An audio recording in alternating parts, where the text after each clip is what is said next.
joined iSpace in November 2020, and in April of 2021, the iSpace team was deployed to Germany to begin building the M1 lander. We spent the next year in Germany building the lander in those facilities. And after 1 year, we moved to Munich to start our test campaign on that lunar lander. When we were in Munich, we ran tests that allowed us to simulate the environment that we would see in deep space. We ran tests to simulate the environment we would see during the SpaceX Falcon 9 launch. And we ran tests of all of the systems that we needed to use while we were in orbit, while we were descending, and while we were in operation on the moon. Once we finished all those tests, we packed up our operations in Germany, and we flew on a specialized cargo transport over the Atlantic to arrive at Kennedy Space Center in Cape Canaveral. The AIT team personally escorted the lander over, and once we landed in Florida, we spent 2 months with our launch preparations, which included fueling the lander and doing a final systems checkout. After those 2 months, we said goodbye to our lunar lander, we put it inside the fairing, and it was integrated into the launch vehicle to be launched in December of 2022. That's basically the M1 story in a nutshell. Thank you, Scott. You're welcome. And again, thank you for your hard work.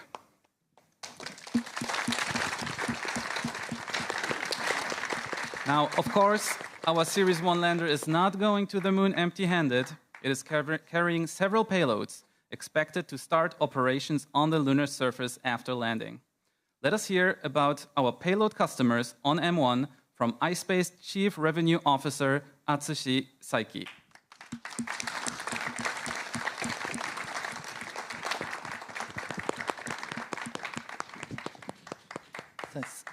Saiki-san, tell us, who is going to the moon with us?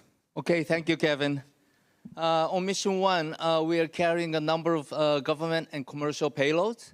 Our payload service does not only consist of bringing something to the moon, but also iSpace closely communicate and coordinate with its customers to integrate each payload into the lander and its system. Secondly, the payloads are tested before the launch to verify their ability to survive the long journey to the moon. And iSpace further offer power delivery and communication service to payloads that require it during transit to the moon, as well as after successful landing. Throughout the mission, our Series 1 lander also offers protection from the harsh environment of space by providing thermal control and other services. Our payloads on Mission 1 vary in size, mass, and objectives. Some of them are mobile, and we plan to deploy them from our lander after touchdown, such as the MBRC Rashid rover and the JAXA transformable lunar robot. After deployment, these rovers will begin their mission objectives on the lunar surface while sending and receiving data and commands via our Mission Control Center in Tokyo. Other payloads will stay integrated into the lander. We carry experimental solid-state battery for Nitera, which perform verification tests of this new battery technology under extreme environment in space and the lunar surface. Further, we carry several payloads within the Canadian LEAP program, an AI-powered flight computer by MCSS, as well as a camera system featuring wide-angle cameras by Canadensis. Further, our partnership program involves cooperations from various industries and fields in the exciting new challenge towards the moon. We cooperate with companies, as you can see on the screen here. We believe that the transport and operation of these payloads provides an exceptional value to our customers, not only in terms of space and lunar exploration, but also in the development of new technologies that could benefit human society on Earth in the future. Thank you, Kevin. Thank you, Saiki-san. And we are all super excited to bring more and more companies to the moon. Yes. Now, for a bit of background on how our lander and its payloads are deployed and operated after landing, let's hear it from our MCC crew again. Thank you.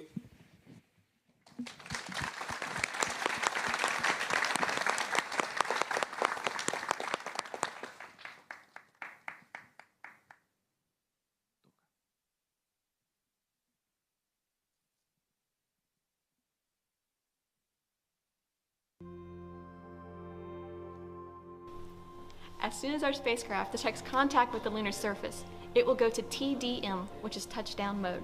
It will cut off the engines and make sure that we're stable on the lunar surface. After that, we'll perform many checkouts to make sure every system and our customers are still working as expected. One of the first things that we will do is deploy our high gain antenna when we're on the surface. So our high gain antenna will allow us to download all of the data and pictures and photos that we've taken throughout our mission. The lunar environment is completely different than the environment we've been facing up until this point. Most people probably think the moon is this cold, desolate place, but it can get very hot in the sunlight, up to 120 degrees C. So the first thing we'd do again is a full checkout of our system. And once we have our high gain antenna, which allows us to send much more data back to Earth than we could in cruise, then we're ready to deploy our customer rovers. The bigger one is the MBRSC rover. So it has been flying up here. Once it's time to deploy, the arm folds down with the rover on it, and then we release the rover and it can drive off to go do some great science.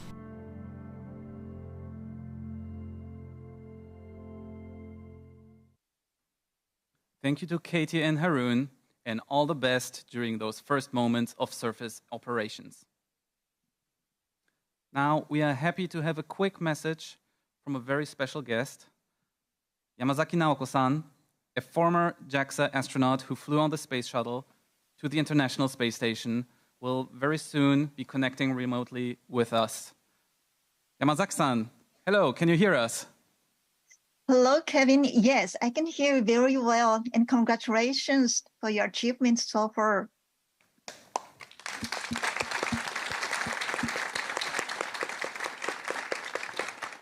Yes, I am so thrilled and honored to be with you for the upcoming historic moment, first ever private lunar landing.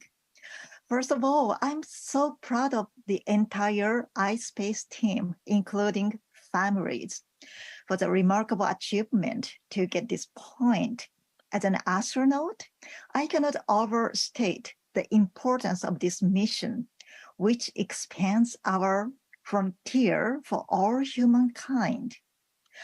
My dream is to open a school on the moon someday so that various students from various countries and regions can learn together on the moon, watching the Earth from a distance. The moon has a huge potentials in many ways, so it is important M1 and following missions will secure high-frequent transportation to the moon, which will secure human presence on the moon and allows us to have a big dream. Also, as a member of the temporary member of National Space Policy Committee of Japan, M1 means a lot to governments too. iSpace is the first company to be covered by Space Resources Act in Japan and awarded a contract with NASA for lunar resources. And M1 contains UAE's lunar rover and Canadian, Japanese payloads and so on. When I visited iSpace Mission Control Center in Tokyo a couple of months ago, I had the privilege to write a message on the wall, and I wrote, "Fly our dreams to the moon." So thank you very much for flying our dreams to the moon. So proud of your never give up spirits. All the best and Godspeed.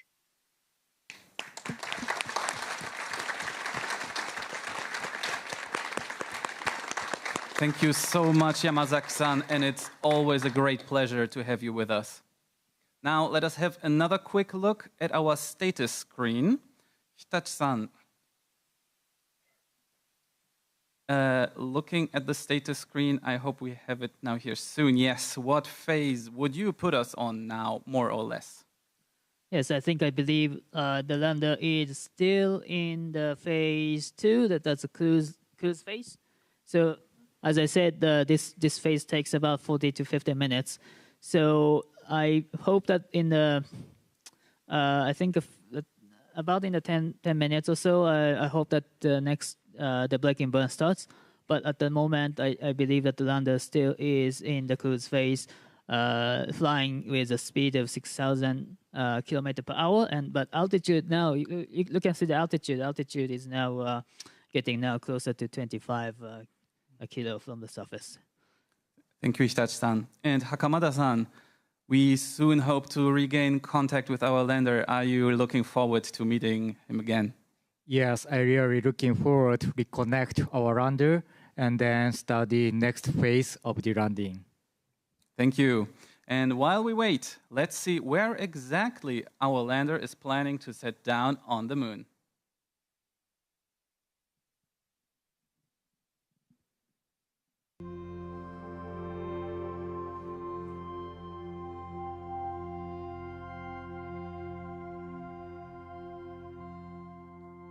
We are collaborating with a group of international experts to have finding suitable landing sites on the moon. This can allow the missions to have 12 days of sunlight on the lunar surface. Let's start with where are these 4 candidate landing sites? Well, we're having 4 landing sites. One prime landing site, which is the most exciting one we find, which is at Atlas Crater.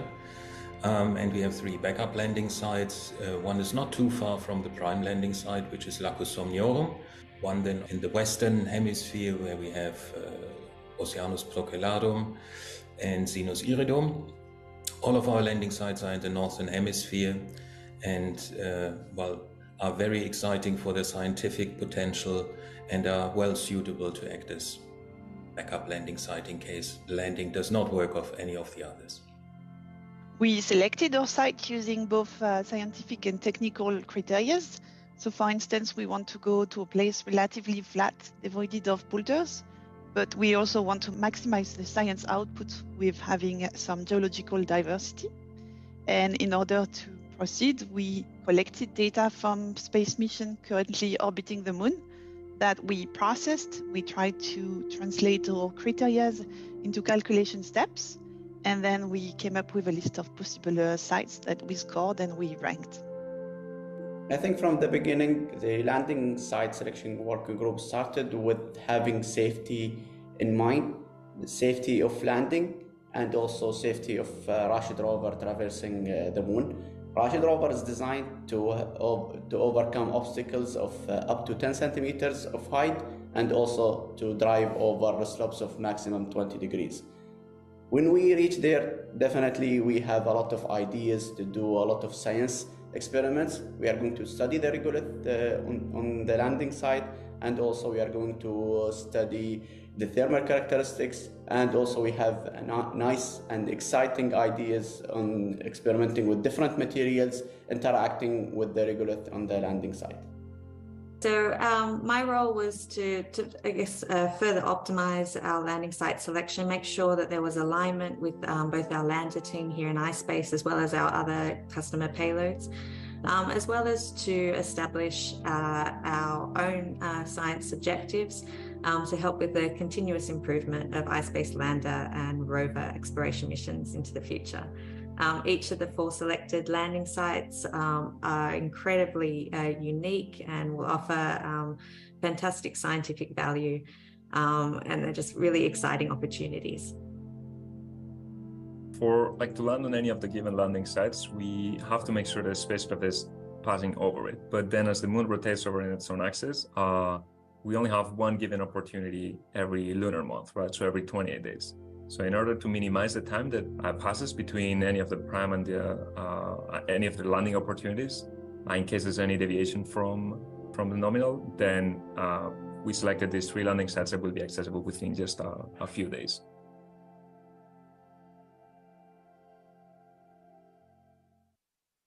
And a big thank you to our colleagues at MBRSC, CRPG, iSpace Europe, and everyone else who contributed to this very critical part of Mission 1.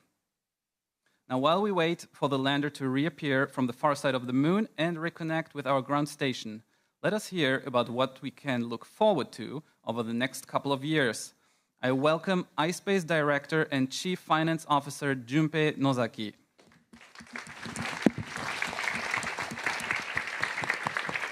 Okay, thank you, Kevin. So while I wait for Mission 1 landing, let's talk about the future. So we have Mission 2 next year, and Mission 3 in 2025. And let me explain. Mission 2 will use a Series 1 lander, same as right now in the space, but we'll also bring a micro rover, which currently our Luxembourg team is developing. And also for Mission 3, right now, our next generation lander, Series 2 lander, is manufactured in the US, Colorado, Denver. And this will bring 2 satellites to the lunar orbit. And also, they will land on the far side, Uragawa, of the moon. So this is a very fantastic mission going forward in 2025. And also, Mission 3, we are going to bring NASA payload under a program called CRIPS, Commercial Lunar Payload Service. So we will contribute to NASA Artemis program too. So next page. I like to stress most important thing about a sustainable business model. So we are not a company doing just one single mission, but rather we are doing 3 missions at the same time altogether.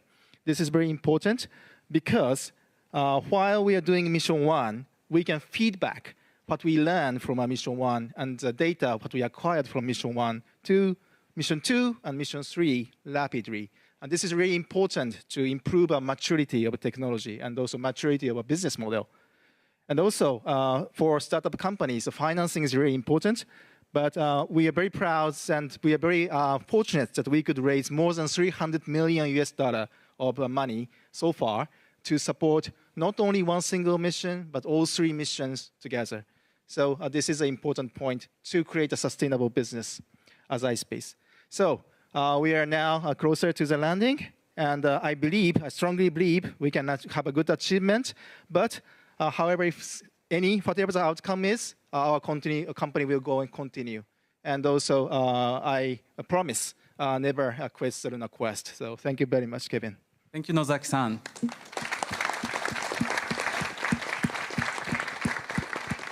And we are all very excited to see the progress on our follow-up missions. Now, I would like to welcome Scott Moon on the stage once again. Scott, join us once more, please. Thanks, Kevin. Thank you, Scott. And we just heard that preparations for Mission 2 are already in full swing. Tell us a little bit more about the ongoing assembly, integration, and testing activities. Sure. So during the M1 integration and testing that I described earlier, we gained a lot of valuable information about how the lander responds and how it fits together. And our design teams have already incorporated all that information into the design of the M2 lander, making some small improvements to improve the performance. Also, the last 100 days in spaceflight have given us very valuable information about how we perform in space. And this information has also already been incorporated into our updated design. So we spent the last 4 months with our teams building a development model of the M2 lander, and the testing on this has been completed 2 weeks ago. This information tells us how the new design will be performing. We're also incorporating this information into our new design, and I'm really happy to announce that as of last week, we started building M2 flight model lander. The first pieces have already been assembled, and we are on our way to the M2 launch. Thank you, Scott. You're welcome.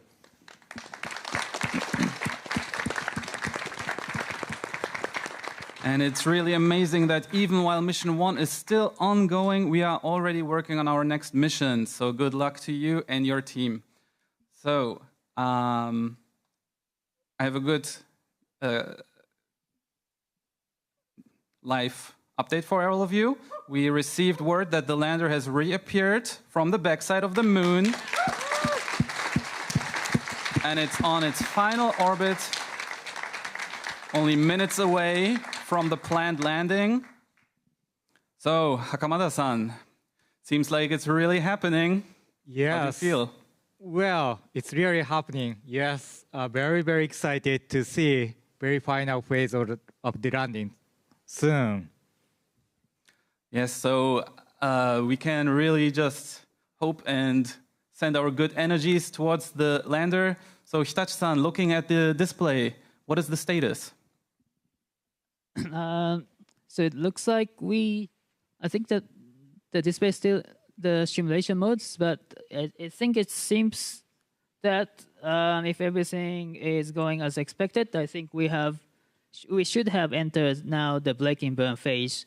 So it should be maybe the altitude is about 25 kilo, and if everything is okay, then I think braking burn is continuing to slow down the speed from 6,000 from about 100,000 kilometer per hour to a few hundred kilometer per hour. Thank you, Hitachi-san.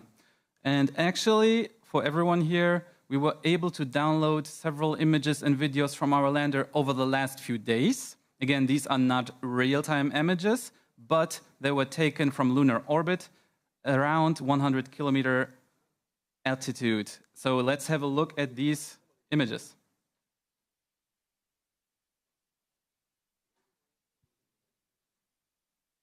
So this first image, Hakamada-san, look at it. It's just beautiful. Yeah, beautiful and then very incredible pictures taken from our lander.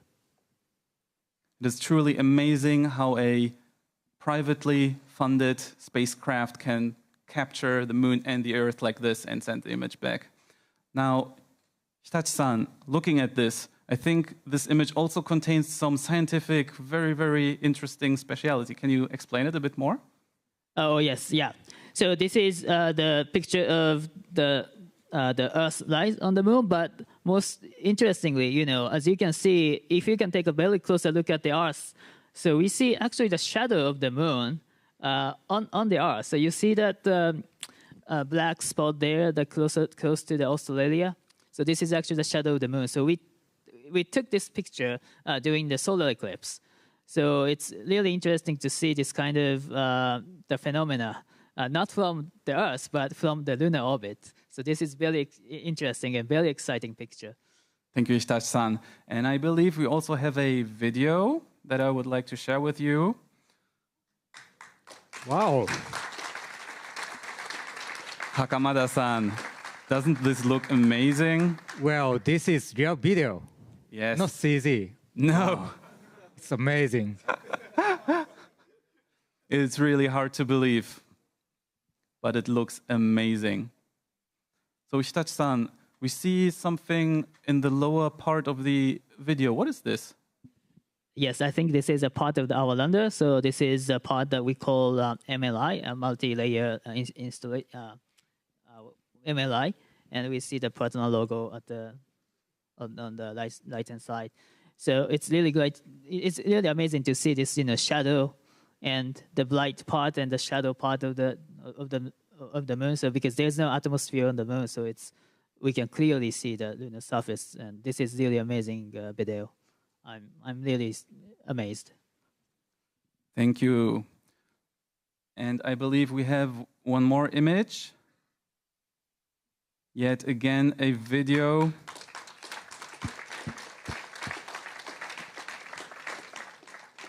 Hakamada-san. Well, another amazing, video. I cannot tell any word. Beautiful. It really transcends words and it is just amazing. So now I would like to ask Hakamada-san and Hitachi-san to join our crew on your seats. And for the last few minutes, we are almost 5 minutes before planned landing, I would like to ask you to continue viewing the event and let's all root for our lander while we wait for the planned landing. Thank you.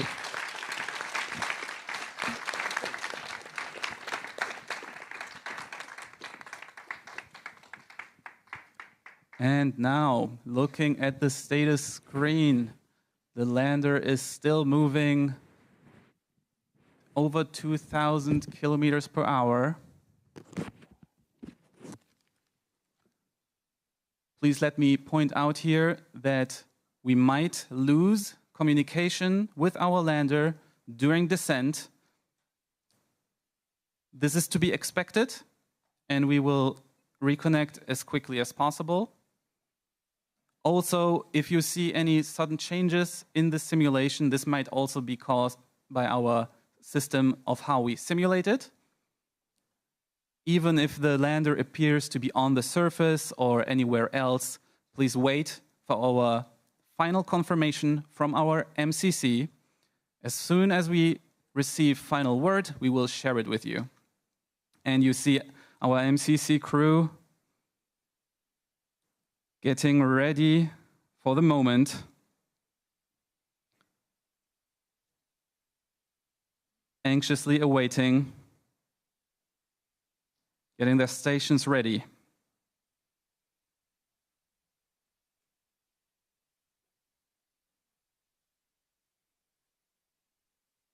Here in Tokyo, in our US office and our Luxembourg office, everyone is awaiting. Now we are around 3 minutes before landing.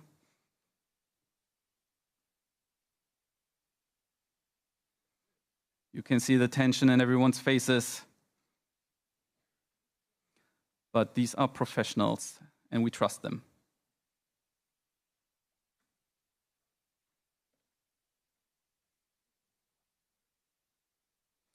Now, we see the speed of our lander in the upper right corner, around 700 kilometers per hour, under 7 kilometers above the surface. We are getting closer and closer.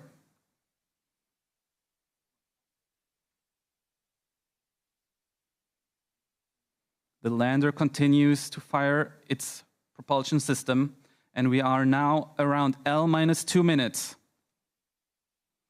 Close to 500 kilometers per hour, under 6 kilometers above surface.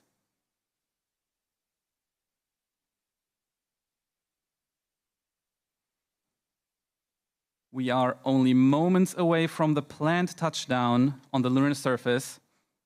Everyone who worked on this mission is anxiously anticipating how it will turn out. Please note again, communication with our lander may be interrupted during descent, and it might therefore take a little bit of time for our ground crew to confirm the status of our lander. We will share the latest situation with you as soon as possible. Even if you see the lunar landed, the lander landed on the surface, we will update you as soon as possible. Now only 200 kilometers per hour, under 3 kilometers above the surface. Only 1 minute to go.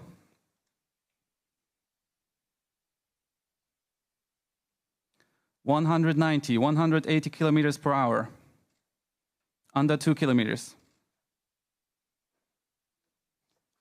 The lunar lander keeps braking. Now in vertical orientation. Only 1 kilometer above the surface remaining. We're getting closer and closer.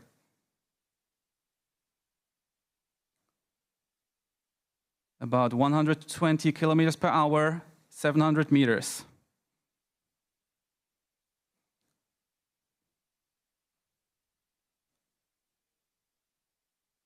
We will soon have reached the planned landing time, at which point I might ask you to wait for a few moments for us to confirm the status. 60 kilometers per hour, 20 meters, final approach. 10 meters. And our simulation might have lost its connection with the MCC. No reason for concern yet. We are still seeing the animation going. 3 kilometers per hour. Only meters above the surface now.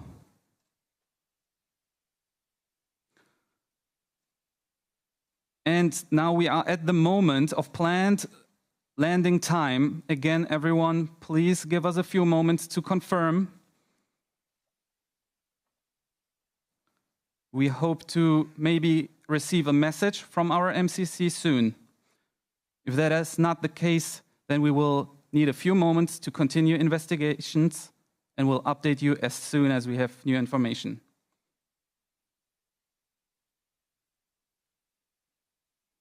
Our MCC crew standing by, waiting to confirm. Everyone is laser focused right now.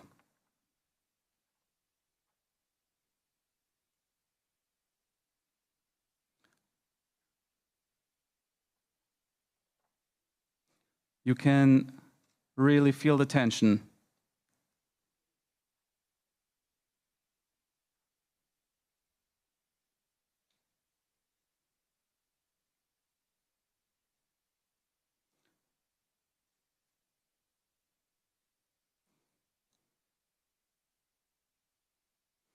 Please allow us a little bit more time to confirm the status of our lander.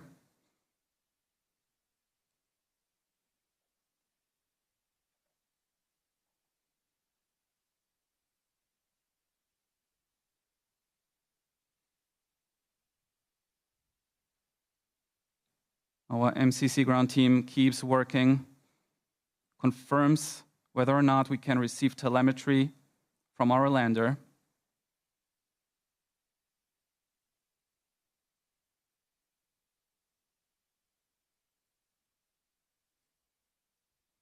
So they are continuing to investigate.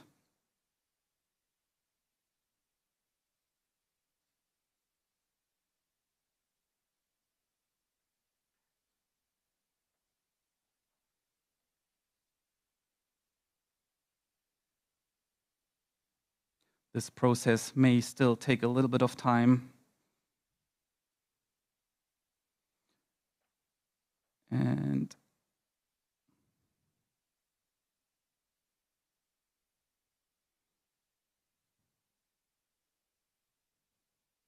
we see all different kinds of expressions here. It's really difficult to tell from our seats. And it is so difficult feeling powerless now, but all we can do is cheer them up and trust them.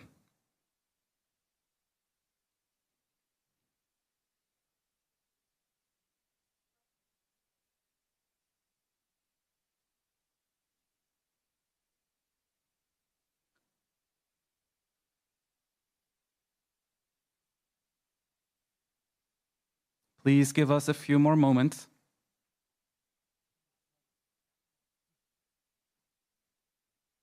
We are still in the process of confirmation.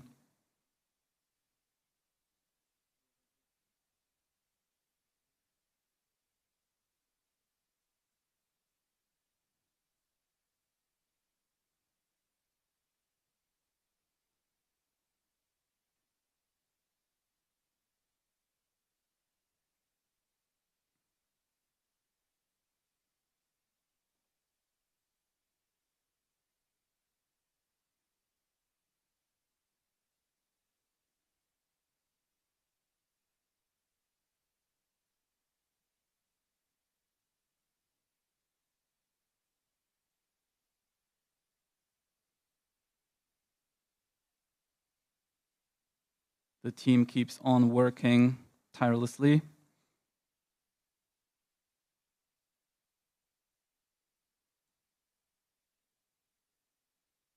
Attempting to re-establish communication with our lander after the planned landing time has passed.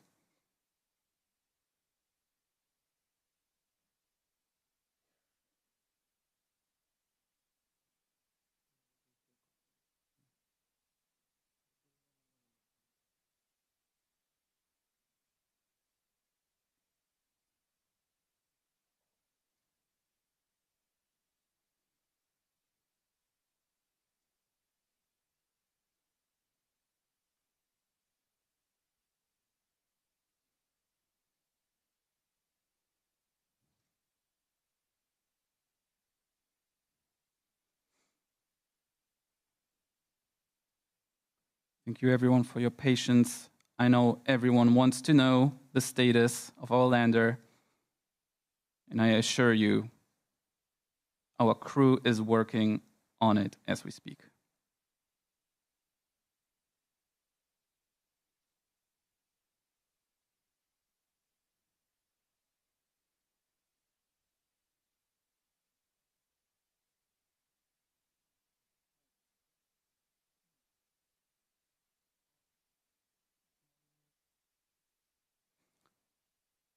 So while we continue to confirm, we will be with you again in a few moments. Thank you very much for your patience, and we will give you updates as soon as we have them. Thank you for your patience, and we'll be right back.